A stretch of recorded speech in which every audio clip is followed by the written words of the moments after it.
안녕하세요. 반갑습니다. 자, 오늘은 지난 시간에 이어서 혈액순환 경로에 대해서 한번 살펴보도록 합시다. 교과서는 170에서 171쪽이고요. 이미 지난 시간에 다 설명을 했습니다. 오늘은 복습 차원이라고 생각하시면 됩니다. 자, 우선 복습부터 할게요. 네, 지난 시간에 심장에 대해서 공부했습니다. 자, 심장의 구조. 그렇죠? 심방, 우심방, 좌심방, 우심실, 좌심실. 네, 이심방, 이심실 구조라고 했습니다. 그리고 심방에 비해서는 심실이 더 근육이 두께가 두껍고요. 좌심실이 가장 두껍다고 했습니다. 그 다음 심방과 심실 사이에 그리고 심실과 동맥 사이에는 여러분 뭐가 있다고 했죠?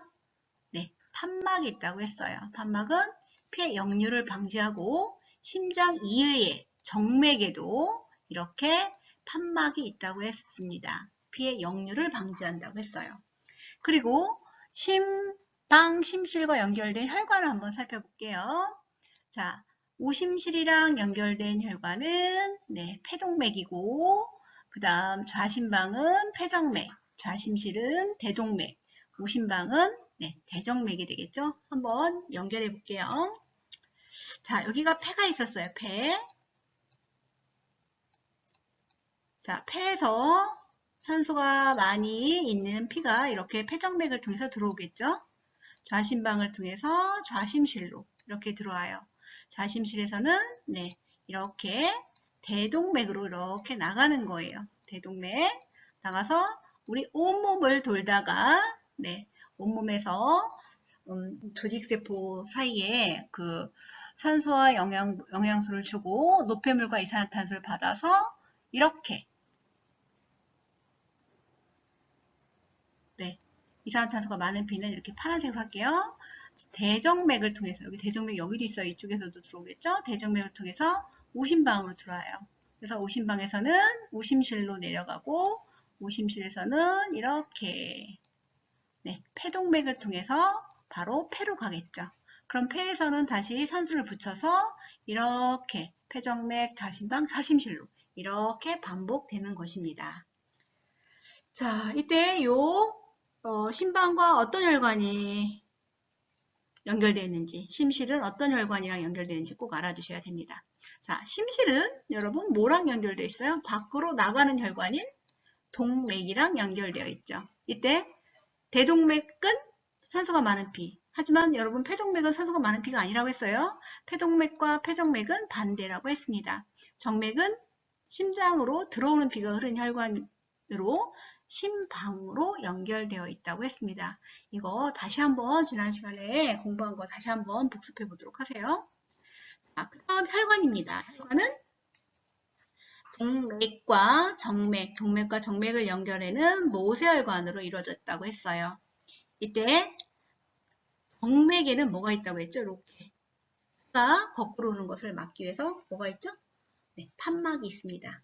혈액의 흐름은 동맥에서 모세혈관으로, 모세혈관에서 정맥으로, 그래서 심장으로 이렇게 다시 들어가는 이러한 혈액의 흐름을 갖고 있겠죠. 그러면 동맥은 네, 혈관벽이 두껍고 탄력성이라고 했어요. 혈압이 높아요. 혈압이 높아서 혈관벽이 두껍고 탄력적이고 네, 손상이 되면 생명의 위험이 있기 때문에 몸속 깊은 곳에 위치한다고 했습니다. 그 다음 정맥은 동맥보다는 어때요? 혈관벽이 얇고 탄력성이 약하고 거꾸로 오는 것을 막기 위해서 판막이 있다고 했습니다. 여러분 피부에서 보이는 그 굵은 핏줄은 바로 정맥이에요. 이때 동맥과 정맥을 연결하는 혈관을 우리는 모세혈관이라고 했습니다. 우리 온몸에 분포하고 있고요. 한 층의 세포로 되어 있다고 했어요. 이때 모세혈관의 가장 큰 특징은 조직세포와 물질 교환을 한다는 거 여러분 알아두시기 바랍니다. 자, 이렇게 해서 우리는 심장과 혈관에 대해서 지난 시간에 공부를 했습니다. 자, 그렇다면 오늘은 네, 혈액순환 경로에 대해서 공부해 보도록 합시다. 우선 혈액순환 경로에 대한 동영상을 보고 시작하도록 할게요. 심장을 나간 혈액이 다시 심장으로 돌아오는 데는 얼마나 많은 시간이 필요할까요? 우리 심장을 나간 혈액이 다시 돌아오는 데는 일반적으로 40에서 50초밖에 걸리지 않습니다. 또한 한 번 나간 혈액이 전부 돌아오는 것은 아니며 일부는 조직에 남아 일을 합니다. 심장을 나간 혈액은 어떤 경로를 거쳐 순환할까요?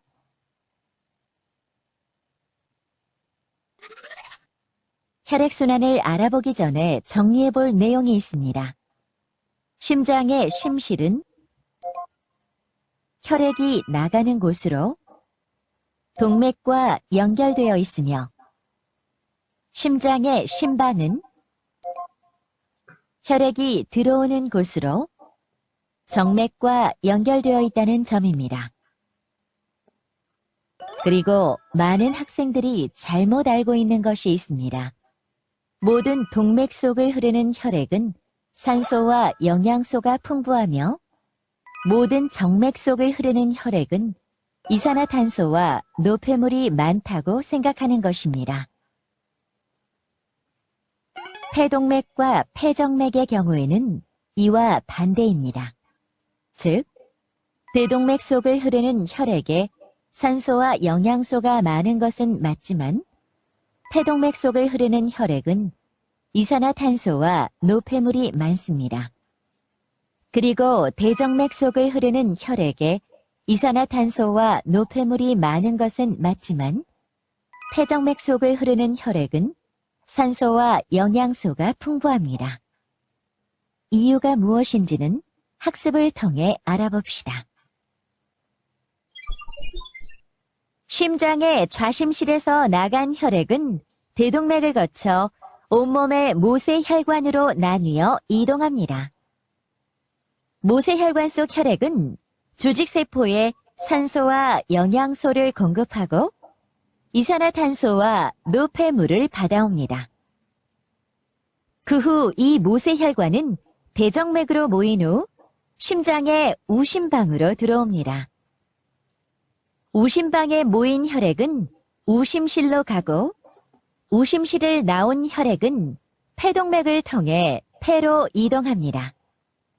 때문에 폐동맥 내의 혈액은 이산화탄소와 노폐물이 많습니다. 폐동맥은 폐의 모세혈관으로 나누어지고 폐의 모세혈관을 지나는 혈액은 이산화탄소를 내놓고 산소를 받아들입니다. 그 후 혈액은 폐정맥으로 모여 좌심방으로 들어가게 됩니다. 폐를 지나면서 산소를 공급받았기 때문에 폐정맥 속의 혈액은 산소가 풍부합니다. 이후 좌심방에서 좌심실로 이동한 혈액은 다시 온몸으로 이동합니다. 이렇게 우심실, 폐동맥, 폐의 모세혈관, 폐정맥, 좌심방에 이르는 경로를 폐순환이라고 하며 좌심실, 대동맥, 온몸의 모세혈관, 대정맥, 우심방에 이르는 경로를 온몸 순환이라고 합니다. 다만 주의사항은 이 폐순환과 온몸 순환을 분리할 수 없다는 점입니다.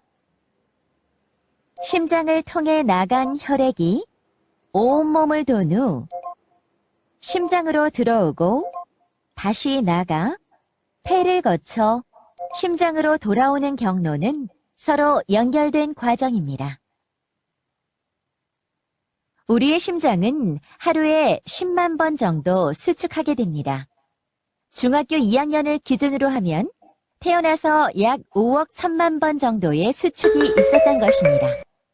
우리가 평균 85세 정도를 산다고 했을 때 우리의 심장은 얼마나 수축해야 하는지 계산해 봅시다.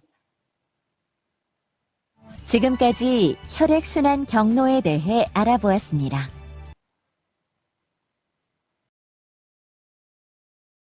네, 영상으로 본 혈액순환 경로를 다시 한번 설명해 보도록 하겠습니다. 네, 여기 좌심방, 우심방, 우심실, 좌심실 이건 다 얘기했습니다. 심방은 정맥이랑 연결된다고 했어요. 그죠? 피가 들어오는 정맥이랑 연결되고 심실은 심장에서 나가는 피가 흐르는 동맥으로 연결된다고 했습니다. 자, 한번 볼까요, 여러분? 네. 네, 자심실에서 시작해 볼게요. 자심실에서 네, 이렇게 밖으로 온몸으로 나가죠. 네, 대동맥을 통해서 우리 온몸으로 갑니다. 그럼 온몸으로 가서 온몸에서는 모세혈관에서 조직세포 사이에 가지고 온 산소 영양분을 받고 이산화탄소 노폐물을 받고 다시 요 대정맥을 통해서 심장으로 들어와요. 그럼 들어온 다음에 오심방, 오심실을 통해서 이번에는 폐로 갑니다. 이렇게 폐로 가서 네, 가지고 온 이산화탄소를 내보내고 다시 산소를 붙여서 네, 폐정맥을 통해서 좌심방, 좌심실로 들어오게 되고 다시 대동맥으로 반복하게 되는 것입니다. 이때 자, 폐에서 한번 시작해 볼게요. 폐를 통과한 혈액은 어떨까요? 네, 산소가 많겠죠? 네, 산소가 많은 피를 우리가 이렇게 빨간색으로 표시할게요. 네, 폐를 통과한 피는 폐정맥, 그 다음 좌심방, 좌심실, 그 다음 대동맥을 통해서 이렇게 온몸으로 갑니다. 여기는 산소가 많은 피예요. 산소가. 자, 산소와 영양소를 네, 그 조직세포에 주고 다시 노폐물과 이산화탄소를 받아서 이제 심장으로 들어오겠죠. 네, 대정맥을 통해서 오심방, 오심실, 네, 폐로 가기 전까지는 바로 이산화탄소가 많은 피예요. 그죠? 자, 그래서 산소가 많은 피, 이산화탄소가 많은 피는 했습니다. 이때 좌심실에서 시작해 볼게요. 오심실에서 시작해 볼까요? 네, 오심실에서 시작해 볼게요. 오심실에서 네, 어디로 가죠? 심실은 동맥이랑 연결됐으니까 폐동맥으로 가겠죠? 오심실, 폐동맥, 그 다음 폐 모세혈관으로 가고 이때 산소와 이산화탄소가 교환이 되겠죠? 그리고 폐에서 산소를 붙인 다음에 폐정맥을 통해서 네, 좌심방으로 들어오겠죠. 그럼 좌심방에서는 네, 밑으로 좌심실로 내려가고 좌심실은 다시 네, 대동맥으로 가서 우리 온몸으로 혈액이 이동하게 되는 것이에요. 그럼 온몸의 모세혈관과 조직세포에 물질 교환을 하겠죠. 그러면 산소를 조직세포에 공급하고 이산화탄소를 받아서 다시 대정맥을 통해서 오심방, 다시 오심실로 이렇게 혈액이 순환하는 것입니다. 이때 우리 오심실에서 시작한 거, 오심실에서 폐동맥, 폐, 모세혈관, 폐정맥, 좌심방까지를 우리는 폐순환이라고 해요. 오심실에서 좌심방까지를 우리는 폐순환이라고 합니다. 네. 그 다음 이제 좌심실에서 시작할 거예요.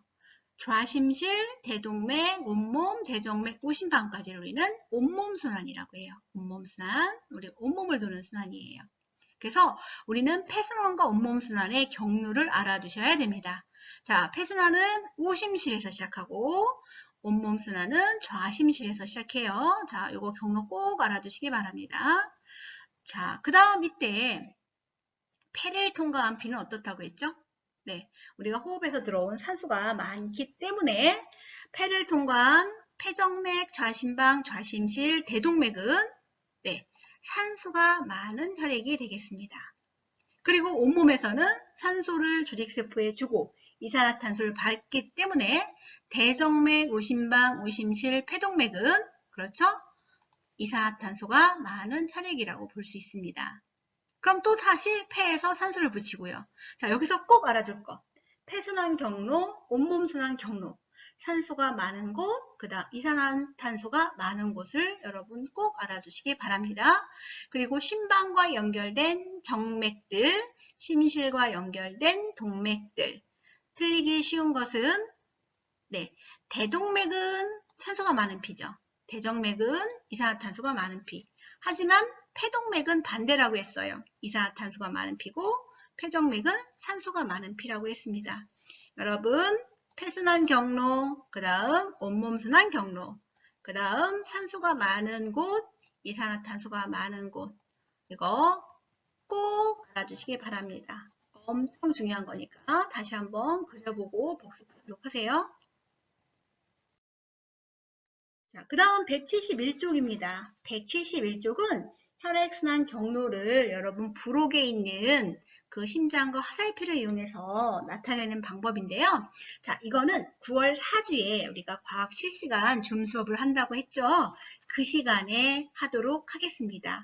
자, 준비물은 교과서, 노트, 가위, 투명 테이프, 색연필이 필요하겠습니다. 그때 선생님이랑 만나서 재미있게 수업해 보도록 합시다, 여러분. 자, 이렇게 해서 이번 시간 혈액순환 경로에 대해서 공부해 왔고요. 다음 시간에는 혈액의 구성과 특징에 대해서 교과서 172에서 174쪽을 공부해 보도록 하겠습니다. 강의 끝나고요. 노트 필기 하시고요. 패들렛의 학습 내용을 꼭 써보시기 바랍니다.